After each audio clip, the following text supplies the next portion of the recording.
Welcome to Burgess Institute. In this lesson, we're going to learn how to use comparatives and superlatives in Spanish. How to say things like, this person is taller than this other person, or this person is the tallest. Let's do it.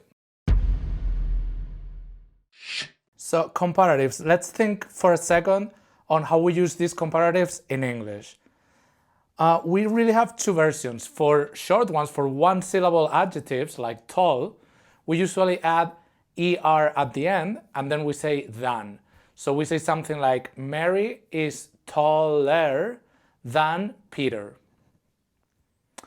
And then for longer adjectives, like intelligent, we say, Mary is more intelligent than Peter. There are special rules, for example, for two-syllable adjectives ending in y, like ugly, we say that someone is uglier. But in general, with short ones, we say er than, and for longer ones, we say more whatever than. So Mary is taller than Peter, or Mary is more intelligent than Peter.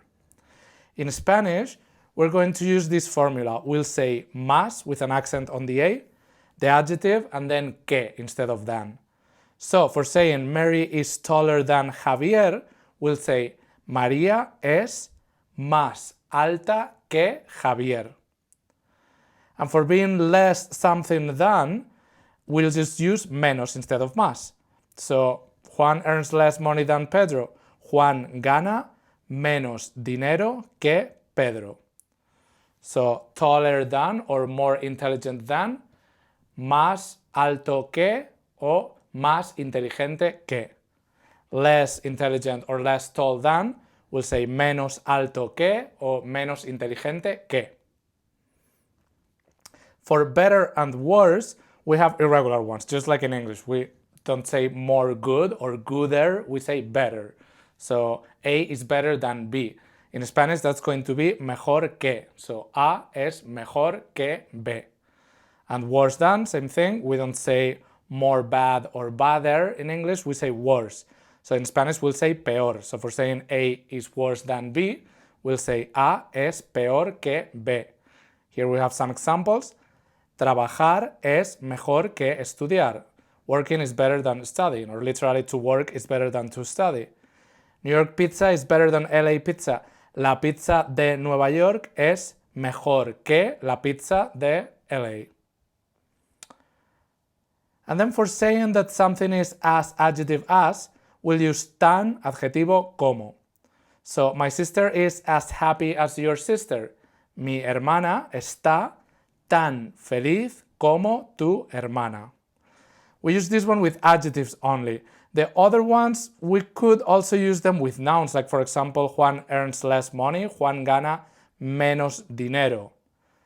But for tan, we have to use it with an adjective. Tan, adjetivo, como. Tan alto como, as tall as happy as, tan feliz como.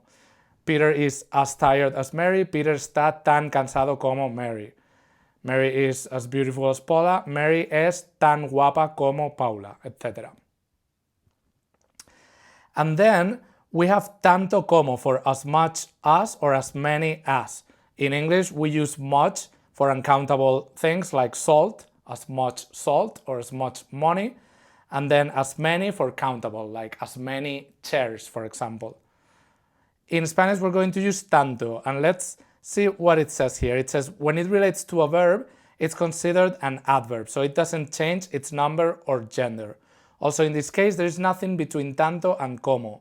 So for saying that someone performs an action as much as someone else performs this same action, like Maria works as much as Pedro, we'll keep tanto as it is, it's considered an adverb, and there will be nothing between tanto and como. So we'll say María trabaja tanto como Pedro.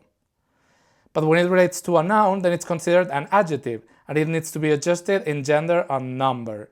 So María has as many sisters as Pedro, then we'll say María tiene tantas. We're matching tantas with hermanas, so singular plural. María tiene tantas hermanas como Pedro. And then superlatives. In English, we say the and an adjective ending in est, like from tall, tallest, or for longer adjectives like intelligent, we say the most intelligent. So the tallest or the most intelligent. In Spanish, we'll say el más. We just add the article el.